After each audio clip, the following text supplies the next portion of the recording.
Morning. Ayan po, nagwawalis kami ngayon. Yung na-drive po namin ngayong Sabado. Ayan na po yung mga kasama ko. Ayun, yung iba nandoon. Yung iba, ayan, nandiyan. Kakaunti pa lang kami guys. Yung iba wala pa. Kami na lang muna. Kami pa lang ang naandito. Yung Sabado kasi, ito po regular na ginagawa talaga namin. Para po to sa barangay. Clean up drive sa barangay. Kaya naglilinis po kami kada Sabado. Dito lang naman to sa ano namin, lugar lang din namin. Sa baba. Required po sa mga 4-piece kang magwalis ng ano. Ganito.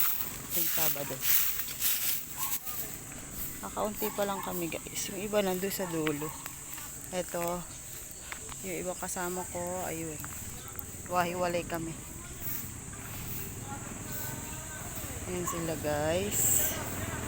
Ayan, nawalis na namin yan kanina. Bali, ayun na lang. Sa tapat ng school, mawawalisin namin. Okay, bye guys. Maraming salamat sa panonood.